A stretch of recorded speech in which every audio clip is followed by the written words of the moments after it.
আজি আপোনাক এটা বৰ ধুনীয়া ৰেচিপি দিব ওলাইছোঁ বন্ধাকবিৰ চব্জি।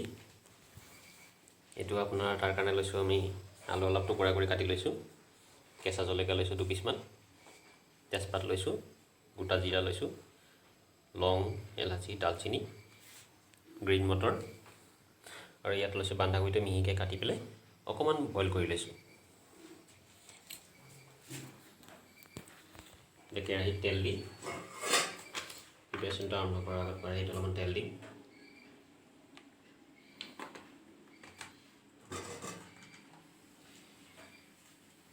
তেলটো গৰম হোৱাৰ পিছত কেৰাহীটো অলপ এনেকৈ লৰাই দিব লাগে।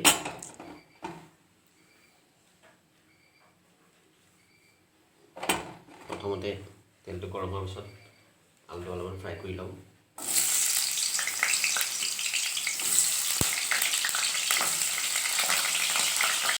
এই আলুখিনি আমি ভাজি উঠাই লৈছোঁ ব্ৰাউন কালাৰ কৰি। এতিয়া আমি তেলত প্ৰথমতে লং, ইলাচি, দালচিনিটো দিম, তেজপাতটো দিম। তেজপাতটো দি পেলাই অলপমান ভজা হোৱাৰ পিছত গোটা জিৰাখিনি দি দিম।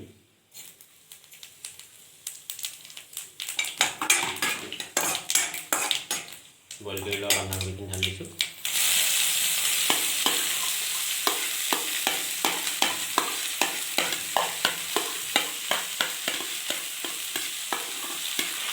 উইণ্টাৰ ছিজনত বৰ ধুনীয়া এটা ৰেচিপি হয়। বন্ধাকবি বহুতে বহুত ধৰণে বনায়, কিন্তু এনেকৈ এবাৰ বনাই ট্ৰাই কৰি চাব, বৰ ধুনীয়া ৰেচিপি হয় এটা।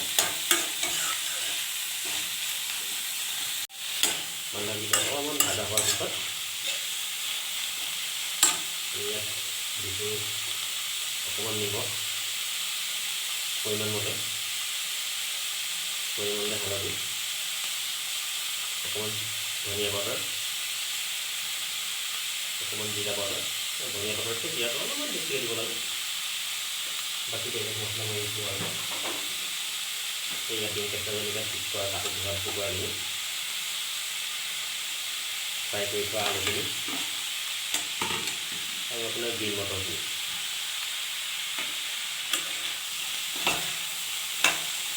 এইখিনি মিক্সিং কৰি পেলাই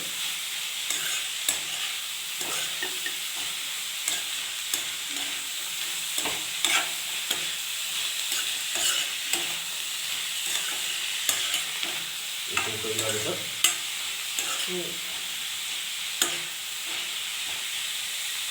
অলপ ভাজা কৰিব লাগিব ভালকৈ। ভাজি লোৱাৰ পিছত 5 মিনিট সময় ঢাকি থ'ম।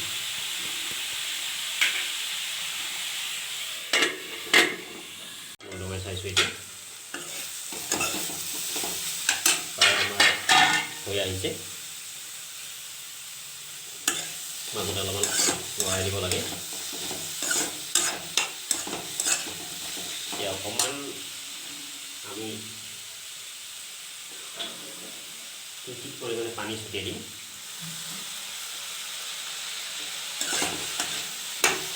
পানী ছটিয়াই দিলে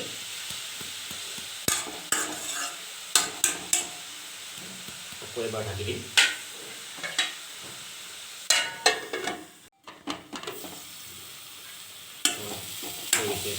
ৰেডি। এতিয়া আমি নমোৱাৰ অকণমান আদা চামুচ ঘিউ দিম, যাতে ঘিউৰ ফ্লেভাৰটো আমাৰ পিছলৈকে থাকি যায়। এইটো এটা এনেকৈ বনাই খাই বৰ ধুনীয়া লাগে। গ্ৰীণ মটৰ, বন্ধাকবি ভাজি তোমালোকে বনাই খাব। বৰ ধুনীয়া ৰেচিপি হয়, এটা চিম্পুল ৰেচিপি। গেছটো বন্ধ কৰি দিছোঁ, আমাৰ ৰেচিপিটো ৰেডি হৈ গৈছে।